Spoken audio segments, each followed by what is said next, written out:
Salve, salve galera, meu nome é Manuel. Hoje a aula do PET vai ser da segunda semana, volume 5. Hoje a aula é sobre, e para o segundo ano, né? Hoje a aula é sobre hedonismo. Então, vamos lá. O hedonismo, basicamente, de forma bem resumida, bem simples, é a busca pelo prazer, pelo deleite e tentar evitar o quanto for possível a dor e o sofrimento. Então, é basicamente isso, de uma forma bem simples, nada exagerado. Agora nós vamos passear por três espécies de hedonismo, três formas de hedonismo. A primeira vai ser da escola de Aristipo de Cirene, que é chamada de escola cirenaica. Ela vai falar que o prazer físico é melhor que o prazer intelectual. Ou seja, quando tem alguma ideia incrível, alguma epifania, isso promove um prazer, mas o prazer físico é melhor do que esse prazer da mente.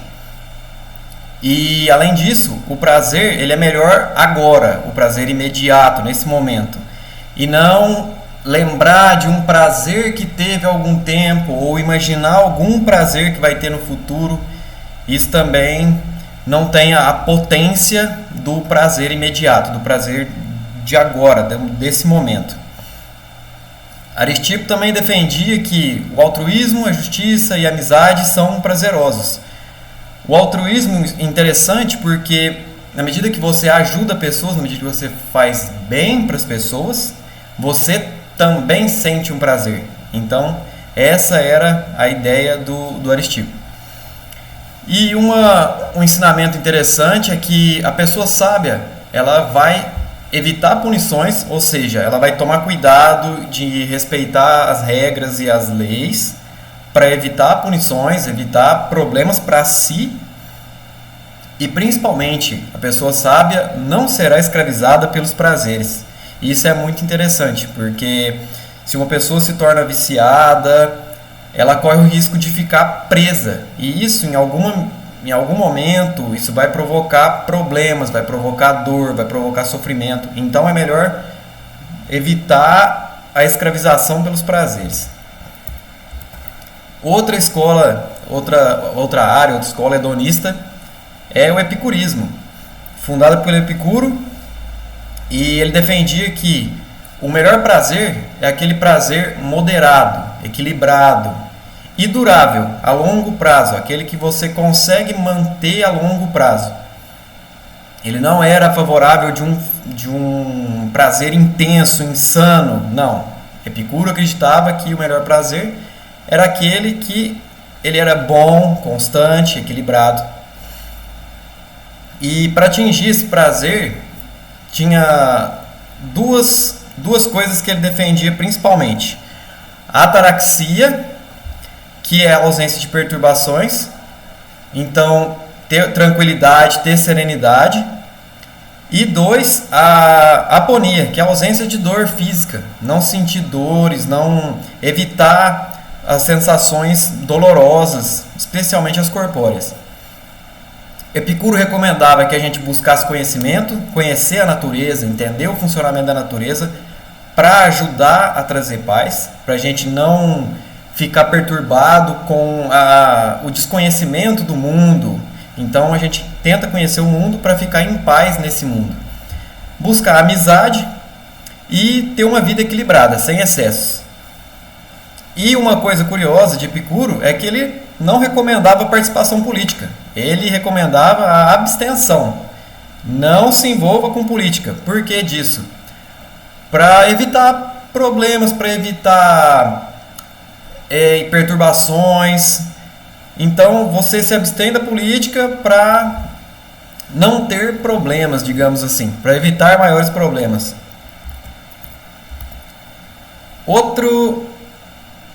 Outra área, outro ramo do hedonismo é o utilitarismo, fundado ali por Bentham e Mill.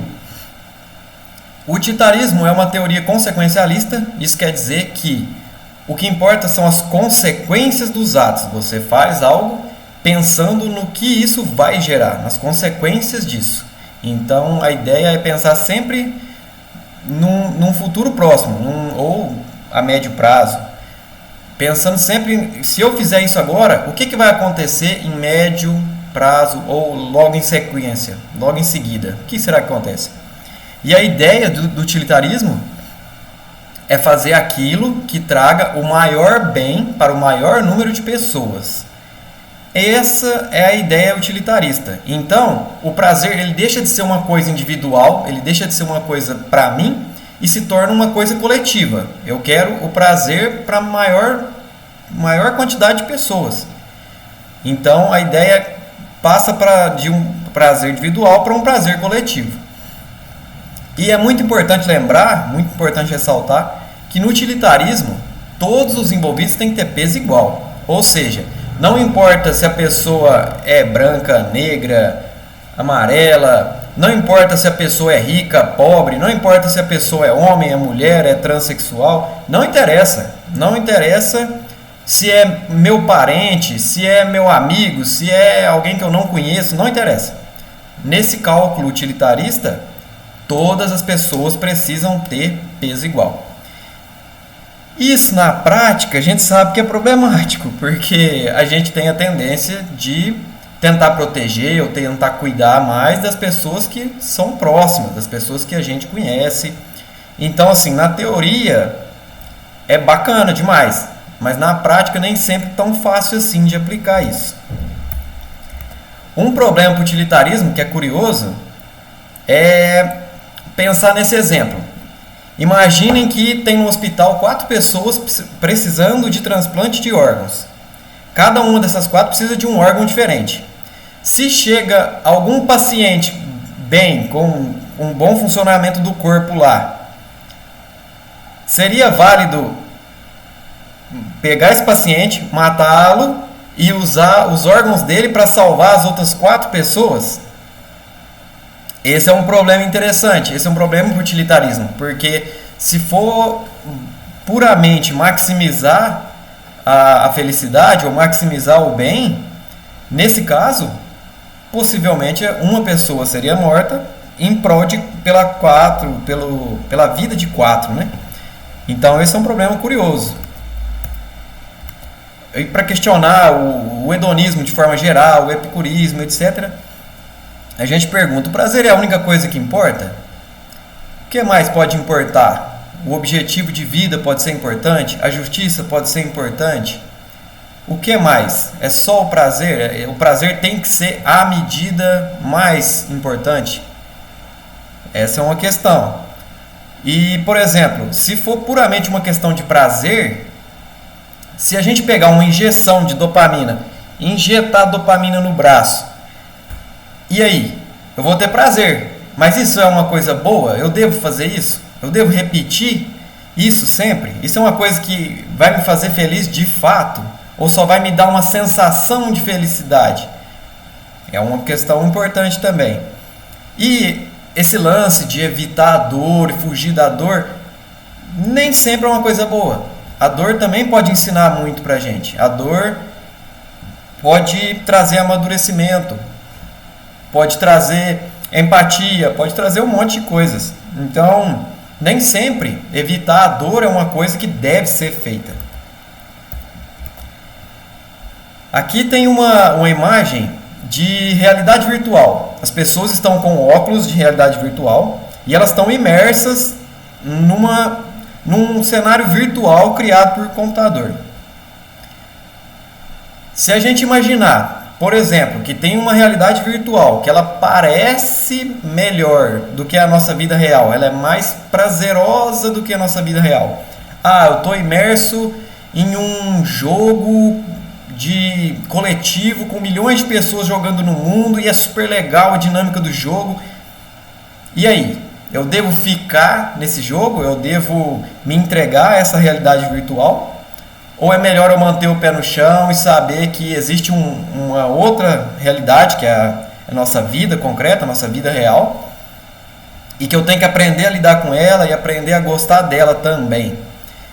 Então, essa é uma questão interessante, porque para uma pessoa que vai priorizar o prazer, que vai dar importância principal para o prazer, às vezes numa situação de realidade virtual, a pessoa vai querer fugir para essa realidade virtual.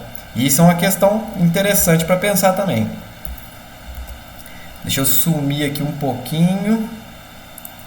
Beleza. Atividade 1, eu não vou ler aqui para adiantar o processo, né? E vamos lá. No fragmento da obra filosófica de Epicuro, o homem tem como fim item A, alcançar o prazer moderado e a felicidade.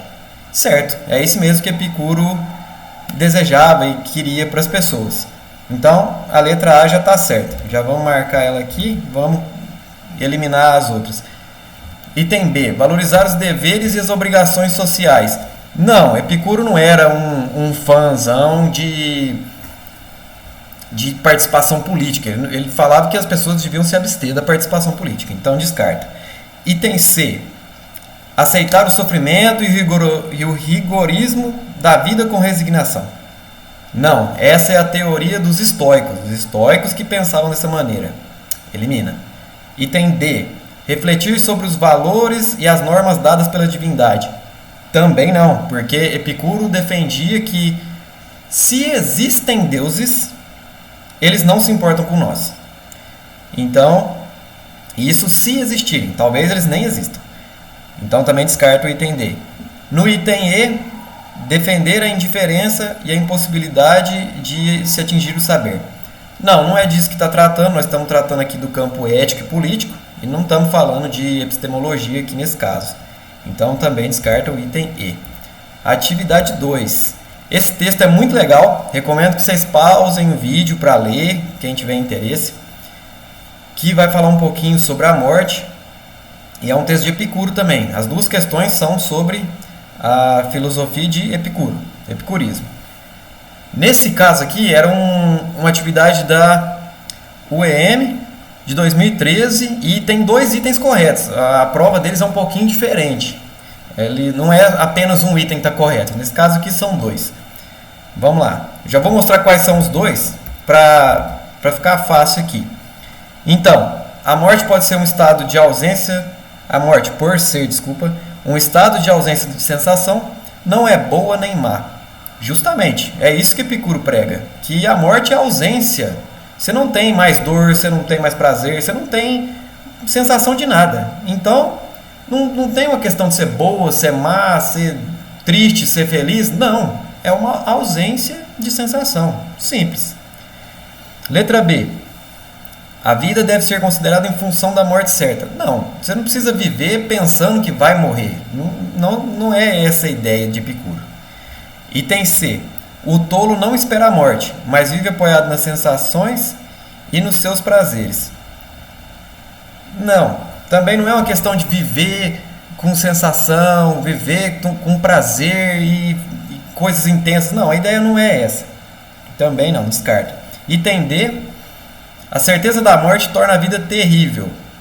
Não, nada disso. Quando você entende que morrer é algo que não vai te provocar dor, não vai te provocar sofrimento, você vai ficar tranquilo em relação à morte.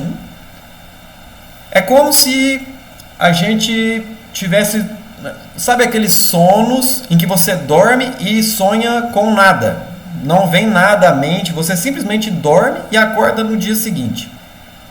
A morte seria esse tipo de sono, de um estado que você dorme e não sente nada, não experiencia nada, não imagina nada. Simples assim. E o item E, a espera da morte é um sofrimento tolo para aquele que a espera. Justo. Para quem está sofrendo com a morte, isso é tolice. Beleza. Aqui tem os dicionários que eu recomendo para consulta, né? Que eu recomendo para buscar os significados, as coisas que interessar, os conceitos de filosofia, esses 2.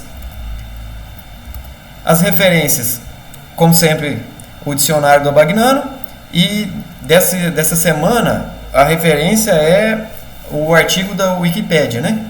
Então tá aí também a referência. Para a criação dessa videoaula, Eu uso Linux Ubuntu, meu sistema operacional, meu pacote de escritório LibreOffice e meu software de gravação aqui de vídeo, áudio, slide, é o OBS Studio. Muito obrigado a todas e todos, agradeço pela atenção. É isso aí, a ideia da aula é discutir um pouco as coisas, tentar trazer reflexões, tentar trazer coisas curiosas, coisas interessantes, para não ficar uma aula chata, maçante, só presa naquilo que a apostila está dando. Espero que vocês tenham gostado. Obrigado pela atenção e até a próxima.